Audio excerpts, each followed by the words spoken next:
Hello friends, क्या आप भी अपने करियर के चक्कर में शादी पोस्टपोन करते जा रहे हैं और अब आपको ये टेंशन हो रही है कि क्या मुझे बच्चे हो पाएंगे या नहीं। तो मैं doctor Sushila Saini, gynaecologist and obstetrician, आज आपको देरी से शादी होने के बाद क्या इनफर्टिलिटी हो सकती है इसी के बारे में बताने जा रही हूँ। आजकल के माहौल में देखा जा रहा है कि लड़कियां ज़्यादा से ज़्यादा अपने करियर पे फोकस कर रही हैं और इसके चलते वो अपनी शादी को पोस्टपोन करती जाती हैं, और शादी जब पोस्टपोन होती जाती है तो ऑब्वियसली बच्चे भी नहीं होते हैं। और जब वो लेट उम्र में शादी होने के बाद बच्चे प्लान करती हैं तो कई बार बच्चे नहीं लगते हैं, तो उसे इनफर्टिलिटी कहते हैं। जब कपल 1 साल की मैरिड लाइफ के बाद भी प्रेगनेंसी नहीं अचीव कर पाता तो इस इनफर्टिलिटी का डायग्नोसिस बनता है। क्या बढ़ती उम्र ही एक कारण है या और भी कई कारण हैं? जैसे जैसे किसी महिला की उम्र बढ़ती जाती है तो उसके अंडेदानी में, ओवरी में, यानी कि ओवरी के अंदर एक्स की संख्या कम होती जाती है।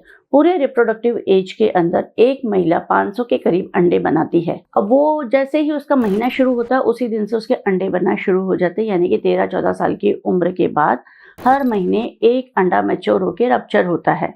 ऐसा करते करते 45 टू 47 के आसपास तक अंडे बनते रहते हैं। और अमूमन इंडिया में जो एवरेज एज है मेनोपॉज की वो 47 है, तो 47 के प्लस माइनस 2-3 ईयर्स तक अंडे बनते रहते हैं और फाइनली खत्म हो जाते हैं। अब यदि आप 35 ईयर्स के बाद में शादी करती हैं तो ऑब्वियसली आपके पास इतना स्टॉक एग्स का कम हो चुका है। अब किसी कारणवश अगर आपको नेचुरल प्रेगनेंसी नहीं होती है तो जब आईवीएफ कराने जाते हैं तो जब वो एग स्टिमुलेशन करके काफी सारे अंडे एक साथ रिट्राइव करते हैं तो उनकी संख्या कम होती जाती है। इसीलिए कहा जाता है कि जो फर्टिलिटी का बेस्ट पीरियड है वो 20 से 25 साल और उसके बाद 25 से 30 साल होता है। और जैसे जैसे एज बढ़ती जाती है वैसे ही फर्टिलिटी अफेक्ट होती जाती है। और 30 साल से उम्र की लेडीज के अंदर जब प्रेगनेंसी होती है तो डाउन सिंड्रोम के चांसेस भी बढ़ जाते हैं, अबॉर्शन के चांसेस बढ़ जाते हैं। और जब 40 इयर्स के बाद में प्रेगनेंसी अचीव होती है तो उसे एल्डरली प्राइमी कहा जाता है। उसमें हाइपरटेंशन, बीपी, थायराइड, इनकी भी समस्याएं बढ़ जाती है। इसीलिए यदि आप अपने करियर पे फोकस कर रही हैं तो साथ ही साथ अपनी फैमिली लाइफ पर भी फोकस कीजिए। करियर शादी के बाद भी हो सकता है। डेफिनेटली ऐसा कभी नहीं होता कि शादी होने के बाद में आपका पार्टनर आपको अंडरस्टैंड नहीं करेगा और आपको सपोर्ट नहीं करेगा। अच्छा पार्टनर चूज कीजिए और साथ ही साथ करियर के साथ ही साथ अपनी फैमिली लाइफ पर भी फोकस कीजिए। और जो आइडियल एज है प्रेगनेंसी की, दैट इज 25 टू 30 ईयर।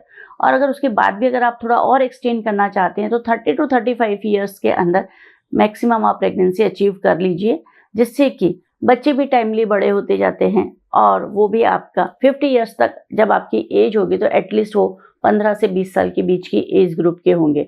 अब सपोज कीजिए आप 40 इयर्स के बाद में प्रेगनेंसी अचीव करती हैं और जब आप 50-55 के होते हैं तो जब आपके बच्चे काफ़ी छोटे होते हैं, तो ऐसी स्थिति में जब आपको बच्चों की ज़रूरत होती है तब आपके बच्चे काफ़ी छोटे रह जाते हैं, तो आपको सपोर्ट भी प्रॉपर नहीं कर पाते हैं।